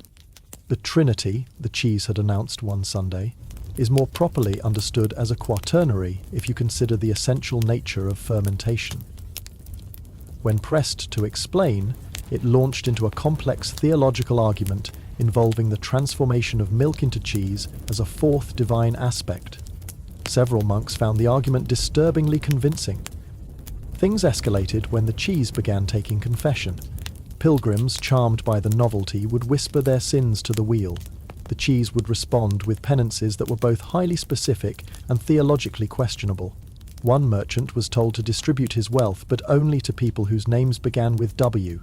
A duchess was instructed to eat nothing but bread for 40 days, but the bread had to be stolen. When the local bishop tried to intervene, the cheese accused him of simony and provided dates and figures that proved embarrassingly accurate. The final straw came when the cheese began performing its own masses. Using what could only be described as ventriloquism, it would project its voice to different parts of the room, creating the illusion of a full choir. It consecrated wine by making it bubble without heat. It transformed bread into smaller pieces of bread, which it insisted was just as miraculous as any other transformation. Brother Adelmo, instead of silencing the cheese, had enabled it. He transcribed its sermons. He defended its theological positions. He even began referring to it as Father Casus, and insisted it be given a vote in abbey matters. When the abbot objected, Adelmo produced a carefully researched argument proving that nothing in canon law explicitly prevented dairy products from holding ecclesiastical office. The trial judge, Bishop Arnulf of Lisieux, was not amused. He had presided over trials of heretical humans before, but this was his first dairy defendant. The procedures had to be modified. The cheese couldn't take an oath, so they made Brother Almo swear on its behalf. When it came time for the cheese to speak in its own defence, things got complicated. "Does the defendant wish to make a statement?" Bishop Arnulf asked, feeling slightly ridiculous. The cheese, uncovered for the proceedings, sat silent. "The defendant chooses not to speak," Brother Adelmo translated. "I didn't hear anything," the bishop noted. "Exactly," Brother Adelmo replied. "Its silence speaks volumes about the injustice of these proceedings." The prosecutor, a Dominican named Father Benedetti, who specialized in difficult heresies, presented his case methodically. The cheese had claimed divine authority without ordination. It had modified sacred rituals without permission. It had led the faithful into error with its heterodox teachings.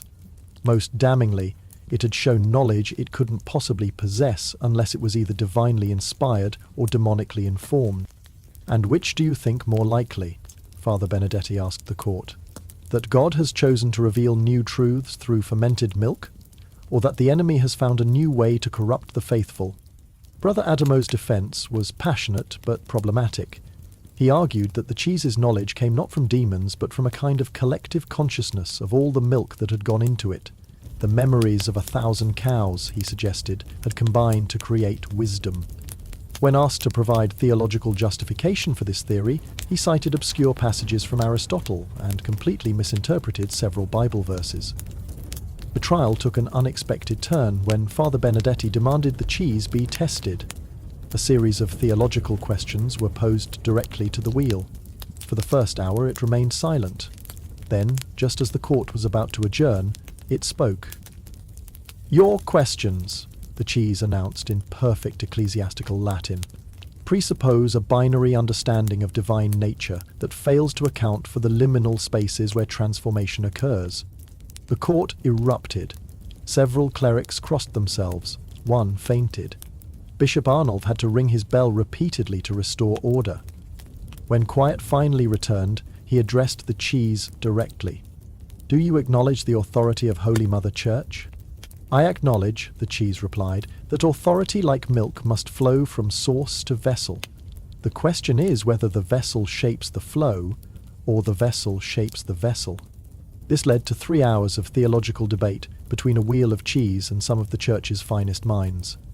The cheese held its own, citing scripture, referencing patristics, and occasionally making puns in Greek that only the most educated clerics understood.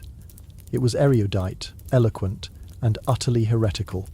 The breaking point came when Bishop Arnulf, frustrated by the cheese circular arguments, asked directly, "Are you a miracle of God or a manifestation of evil?"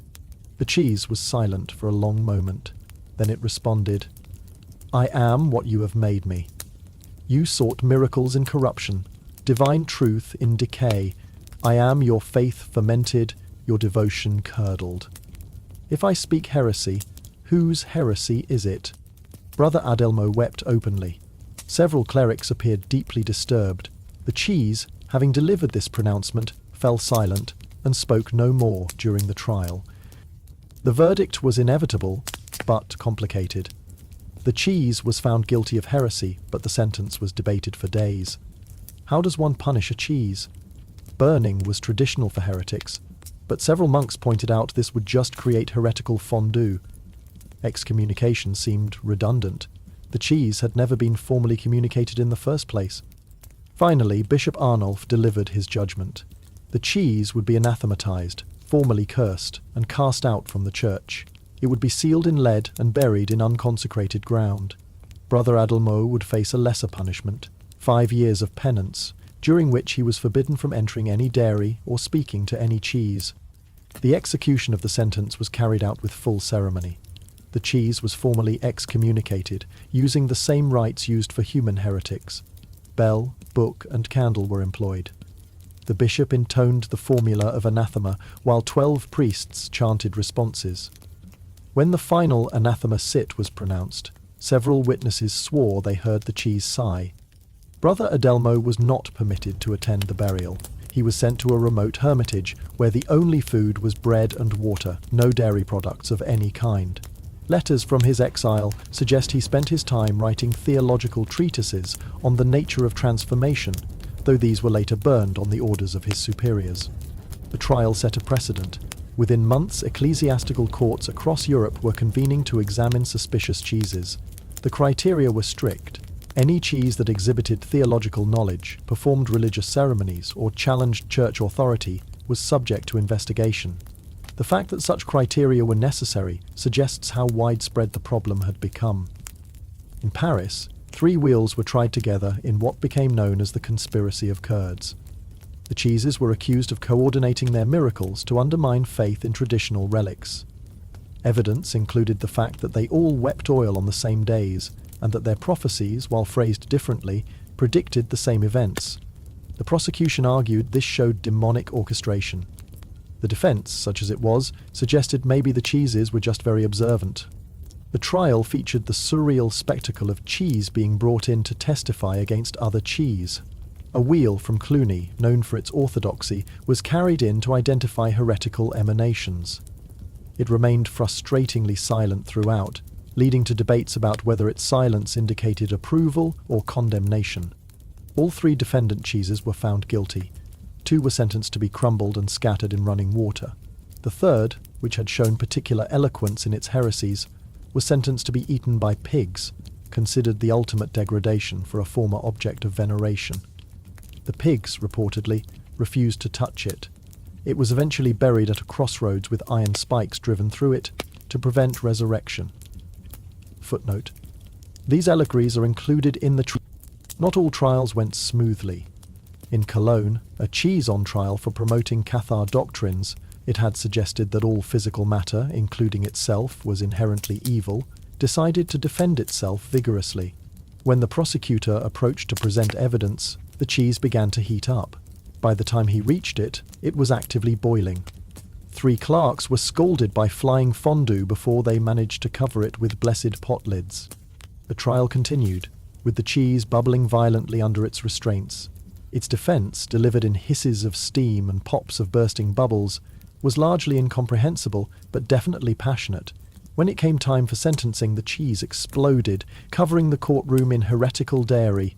The trial was declared a mistrial, though the cheese, being now dispersed across walls and ceiling, was considered to have executed itself. The most dramatic trial occurred in Toledo, where a cheese was accused not just of heresy but of witchcraft. Witnesses testified that it had cursed those who refused to venerate it, causing them to lose their sense of taste. It had allegedly flown around the monastery at night. Most damningly, it had been seen consorting with other cheeses in what was described as a Sabbath of dairy. The trial featured testimony from dozens of monks, each adding more outlandish claims. The cheese had turned wine to vinegar. It had made cows speak blasphemies. It had written the name of the devil in mould on its own surface. By the end, the charges were so extensive that the scribe needed extra parchment. The cheese's defense was unique. Instead of speaking, it demonstrated. When accused of cursing those who spurned it, it caused the prosecutor to suddenly lose his voice. When charged with flight, it levitated 3 feet off the ground. When confronted with the accusation of diabolic writing, it sprouted new mould that spelled out "innocent" in perfect Latin capitals. The judges were at a loss. The cheese was clearly guilty of something, but its demonstrations could be interpreted as either proving its supernatural powers or mocking the court. After much deliberation, they reached a novel verdict. The cheese was declared guilty of being too miraculous for its own good and sentenced to indefinite imprisonment rather than destruction. It was housed in a specially constructed stone cell with iron bars blessed by 3 bishops. Monks were assigned to guard it in shifts, with strict instructions not to engage it in conversation, look at it directly during certain phases of the moon, or under any circumstances feed it. The cheese spent 20 years in this prison, reportedly composing hymns that could be heard echoing through the monastery at night. The trials had a chilling effect on cheese miracles. Monasteries became reluctant to claim supernatural properties for their wheels. Those with established miraculous cheeses took steps to ensure their orthodoxy. The cheese at Vézelay was provided with a theological advisor to review its pronouncements. The prophetic wheel at Marmoutier was limited to predicting weather and harvest yields. No more uncomfortable revelations about the private lives of nobles. Some cheesekeepers attempted to train their charges in proper doctrine. Brother Francis of Assisi, not the famous one, but a lesser Francis who specialized in dairy, developed a catechism for cheeses. Each morning he would recite questions like, "Who made thee?" and "What is thy purpose?"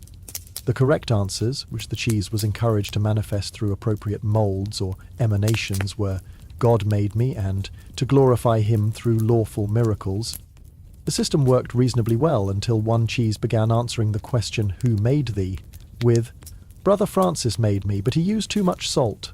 The theological implications of a cheese claiming dual creators led to another trial, though this one ended in acquittal when the cheese agreed to stick to the approved answers.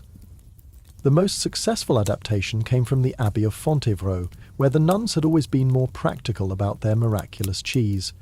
They simply declared that their cheese had taken a vow of silence. It would continue to perform its modest miracles, healing minor ailments, improving the flavour of wine when crumbled into it, but it would no longer speak, prophesy, or engage in theological debates. Pilgrims, they found, were actually relieved. A silent healing cheese was much less unsettling than one that might challenge your understanding of the Trinity. By 1164, the great age of cheese trials was ending, not because the problem was solved, but because the Church had developed better containment strategies. The Office of Dairy Orthodoxy was established, with a staff of trained theologians who specialized in preventing cheese heresy before it started. Their methods included regular doctrinal examinations of all miraculous cheeses. These were conducted in Latin, on the assumption that any cheese eloquent enough to spread heresy would understand the questions. Preventive blessings designed to keep cheeses within orthodox bounds. The formula, kept secret to prevent cheese from preparing counter-arguments, apparently involved a lot of salt and several references to obedience. A mentorship program, pairing potentially problematic cheeses with stable orthodox wheels. The hope was that good cheese behavior would be contagious. Emergency intervention protocols for cheeses showing signs of theological drift. These ranged from gentle correction, adding more orthodox mold cultures, to extreme measures. The lead box protocol was whispered about, but never officially acknowledged. Despite these measures, trials continued sporadically. In 1165, a cheese in Bavaria was tried for impersonating a bishop. It had developed markings that looked remarkably like a mic and had begun issuing its own dispensations. In 1166, 5 cheeses across different monasteries were tried together for coordinating a false rapture that had convinced several monks the world was ending. The last great cheese trial occurred in 1168. A wheel at the monastery of Bec had developed the ability to absolve sins, not just to inspire confession like other penitential cheeses, but to actually grant absolution. Pilgrims would confess to the cheese and leave feeling genuinely forgiven. The theological implications were staggering. The trial lasted 6 months. The greatest minds of the Church were called to testify. Could a cheese, even a miraculous one, possess the power to forgive sins? If it could, what did that mean for the nature of priesthood? If it couldn't, how did one explain the genuine spiritual relief experienced by those it had absolved? The cheese, when questioned, gave answers that were theologically perfect but institutionally problematic.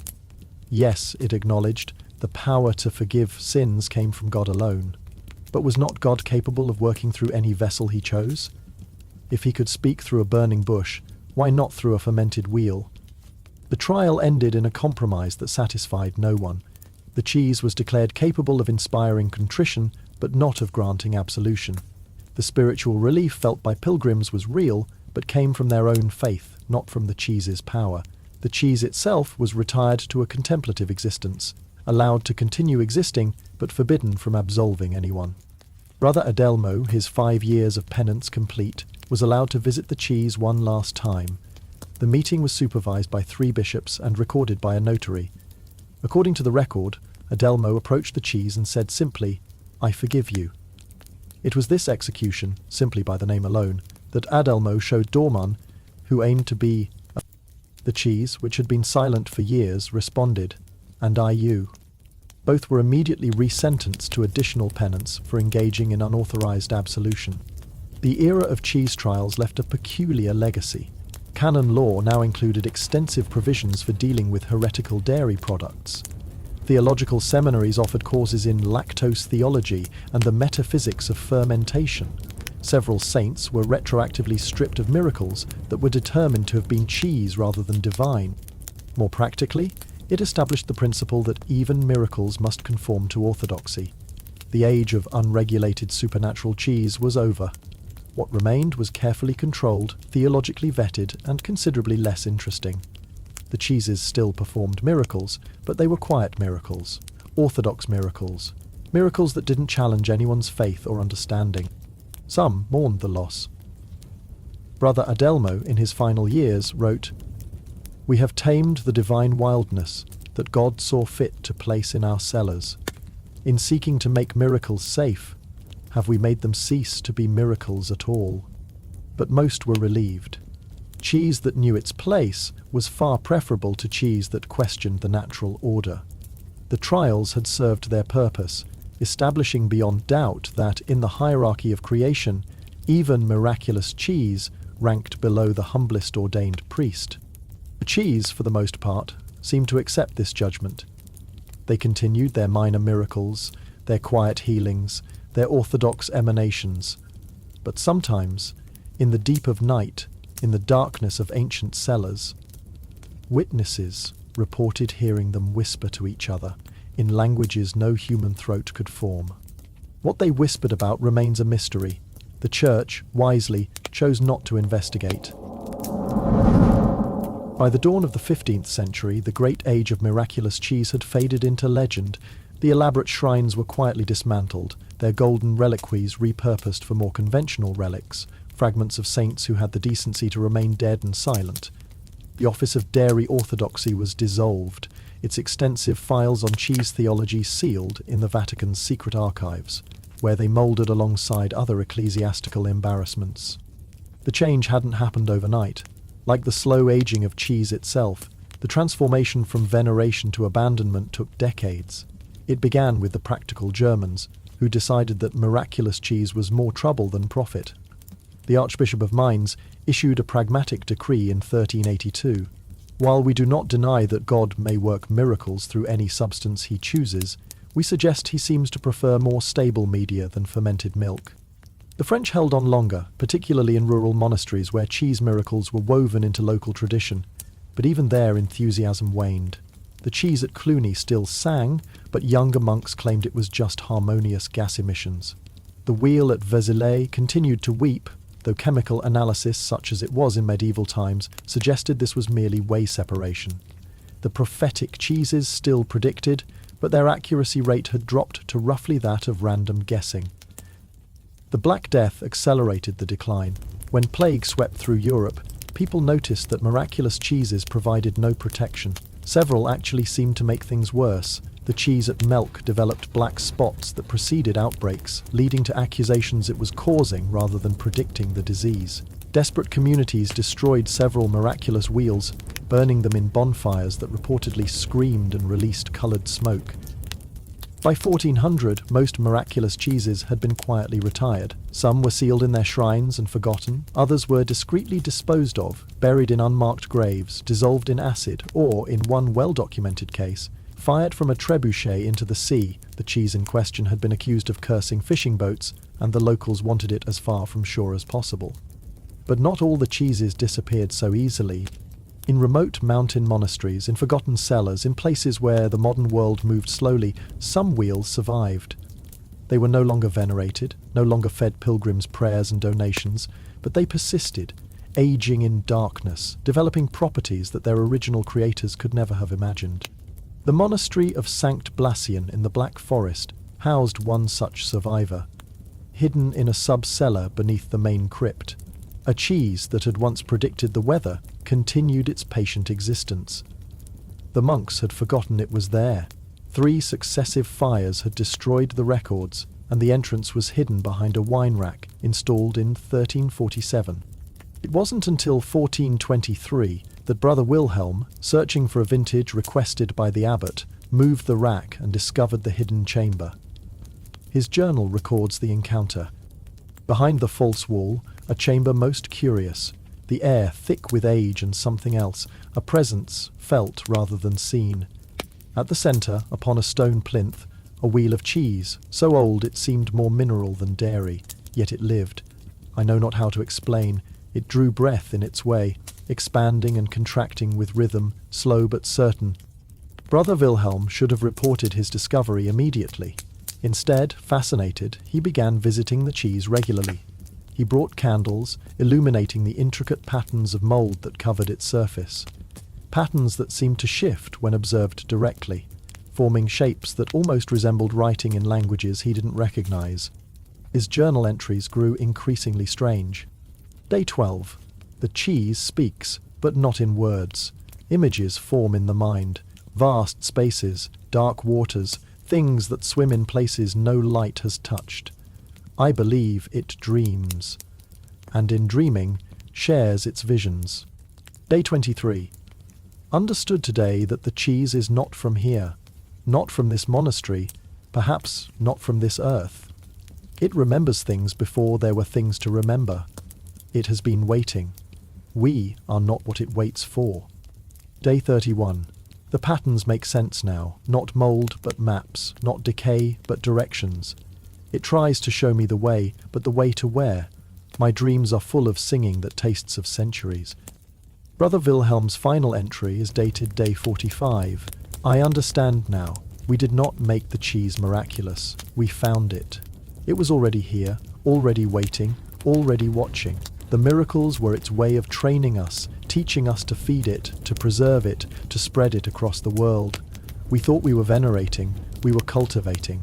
Tonight I go to learn what harvest it intends. He was found 3 days later in the hidden chamber, alive but changed.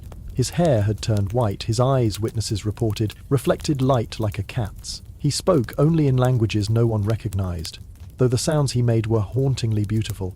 The abbot, after much prayer, had him confined to a comfortable cell where he spent his remaining years drawing elaborate circular patterns that resembled cheese wheels viewed from above, or perhaps star charts viewed from below. The cheese was sealed back in its chamber, the entrance walled up properly this time. But sealing a door doesn't stop dreams, and the monks of Sankt Blasian reported disturbed sleep for generations. Novices whispered of visions of great wheels rolling through space, of cosmic dairy herds grazing on dark matter, of a universe where fermentation was not decay, but the fundamental force of creation. Similar discoveries occurred across Europe, as old buildings were renovated or demolished. In Prague, workers breaking through a church wall found a cheese that had grown into the stone itself, its veins following the mortar lines like some bizarre architectural fungus. When they tried to remove it, the building began to settle alarmingly.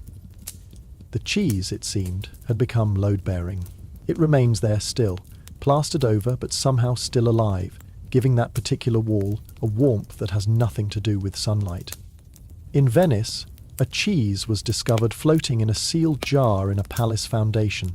It had been there since at least 1200, predating the building above it. The cheese had liquefied but maintained its shape, a perfect sphere of ancient dairy suspended in its own primordial oils. The finder, an architect named Carlo Bembo, made the mistake of opening the jar. The smell, he reported, was not unpleasant but utterly alien, like flowers that bloomed in no earthly garden. He resealed the jar and built it back into the foundation. Venice has not sunk, he noted in his private papers, because the cheese will not let it. The most disturbing discovery came from Ireland, where the expansion of a monastery revealed an entire catacomb system filled with cheese. Not stored cheese, the tunnels themselves were carved from a massive wheel that had grown into the hillside. The passages formed a labyrinth that hurt to map, turning in directions that seemed to violate three-dimensional space. Monks who entered reported hearing singing from deeper in, beautiful and terrible, and definitely not in any human language. The Bishop of Cork ordered the entrances sealed, but the cheese tunnels had other openings. Local shepherds reported sheep disappearing near the hill, only to emerge days later producing milk that glowed faintly green. Children claimed to hear music from underground. Several prominent families quietly moved away after their cellars began showing signs of spontaneous cheese formation. These survivals weren't limited to Catholic lands. In Orthodox monasteries of the East, there were whispered tales of the agioturi, the holy cheese, that had been gifted from Constantinople before the fall. It was said to weep not oil but pure light, and those who consumed even the smallest crumb would speak prophecies for 7 days, before falling into a sleep from which they emerged changed, speaking of a great wheel that turns behind all things. In Lutheran Germany, Reformation had not eliminated the cheese miracles, but driven them underground. Protestant cheese, it seemed, was less ostentatious, but more persistent. It didn't sing or weep or prophesy, it simply endured, growing slowly in forgotten corners, patient as the Reformation itself. There were scholarly attempts to document these survivals. In 1478, an anonymous monk, possibly from Cluny, judging by his detailed knowledge of cheese history, compiled the Codex Caesius Vetustus, a catalogue of known ancient cheeses and their properties. The manuscript, illuminated with unsettling, beautiful images of wheels within wheels within wheels, listed over 300 locations where the old Kurds sleep but do not die. The codex included warnings. "Eat of the cheese beneath Canterbury. Disturb not, for it remembers what was before the cathedral, before the Romans, before men walked upright in this land. Of the 5 wheels of Avignon, they speak to each other in the night. Their conversation must not be interrupted, for they discuss matters of cosmic import. Of the Budapest blue, it grows 1 inch each century toward the heart of the earth. When it reaches its destination, things will change." The Church officially denied such cheeses existed. The age of miracles was past, they insisted. Any remaining cheeses were simply old, perhaps unusually well preserved, but certainly not supernatural. The fact that they kept very careful, very secret records of where these definitely not miraculous cheeses were located was purely precautionary.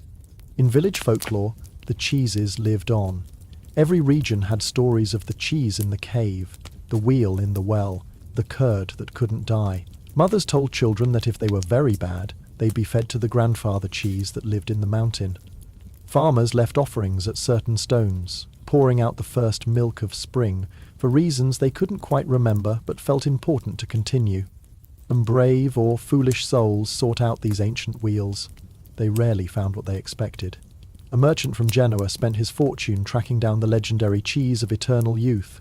Following clues in medieval texts to a cave in the Alps, he found the cheese, a small wheel so old it had fossilized, turned to something between dairy and stone.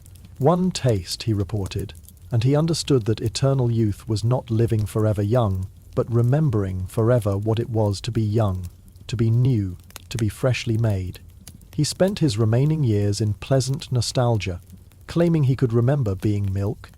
A scholar from Oxford, researching a thesis on medieval food preservation, discovered references to the dreaming wheels of Durham. His investigation led him to a sealed chapel, where 7 ancient cheeses were arranged in a perfect circle. They were covered in dust, but somehow still soft, still breathing in their strange way. He spent 1 night in the chapel, taking notes. His notebook was found the next morning, filled with equations that made no mathematical sense, but which several physicists claimed felt true.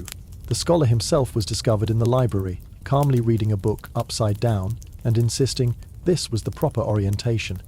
He recovered, mostly, but never could explain why cheese featured so prominently in his revolutionary theory of space-time. The Renaissance brought new attempts to understand the old cheeses scientifically. Alchemists, always eager for transformation metaphors, saw in the miracle cheeses a perfect example of matter transcending its base nature. Some tried to replicate the process, creating new philosophical cheeses that would, they hoped, turn lead to gold or grant immortality. Most just created very expensive, very inedible wheels that glowed various unhealthy colours. Leonardo da Vinci himself was said to have studied a miraculous cheese, sketching its internal structure with his characteristic detail. His notes, written in mirror script as always, described a architecture most intricate, as if the cheese contains within itself the blueprint of its own becoming, each hole a window into possible futures, each vein a path through time. The sketches were lost, supposedly destroyed by a student who claimed they gave him nightmares of infinite spiral. As the medieval world gave way to the modern, the miraculous cheeses retreated further from human knowledge. They aged in darkness, in forgotten places, in dimensions slightly adjacent to our own. But they did not disappear. They waited, patient as only dairy products measured in centuries can be. In the libraries of old monasteries, in the margins of crumbling manuscripts, references survived. A recipe here, a warning there, a map to a place that shouldn't exist, but does. The knowledge fragmented, scattered, but never quite lost. Like spores, waiting for the right conditions, the information persisted. And the cheeses themselves?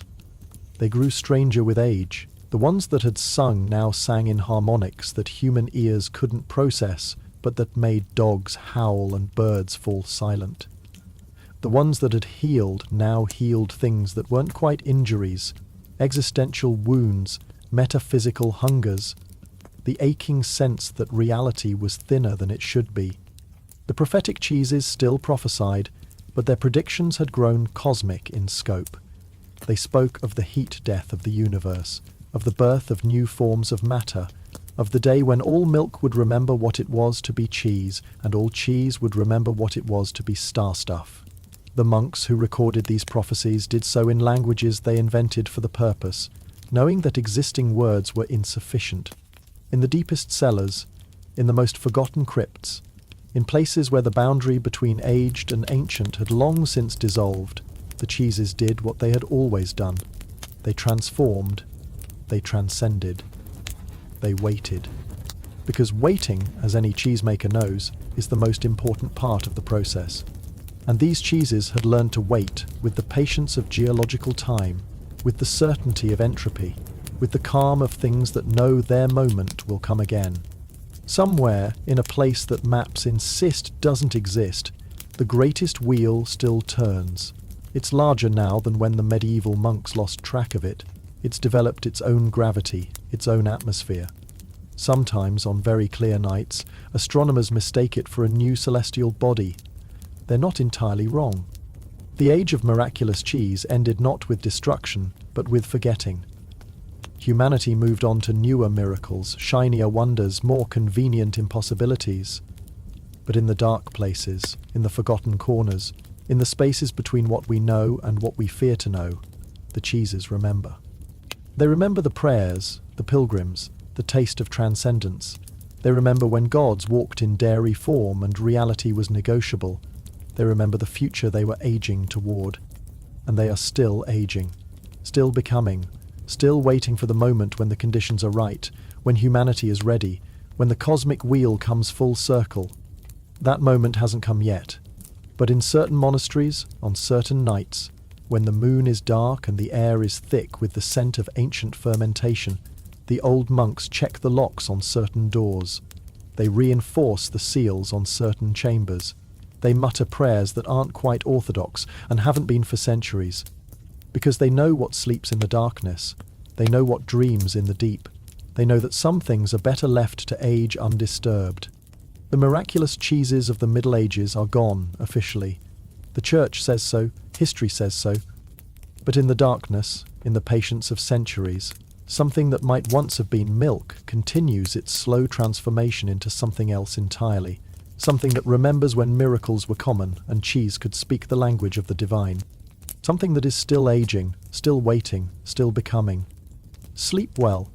And perhaps check your cellar in the morning, just to be sure. After all, you never know what might be aging in the darkness, dreaming dreams of dairy transcendence, waiting for its moment to emerge.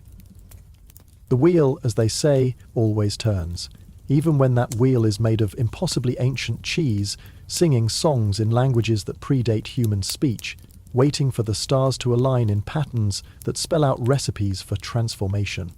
Especially then,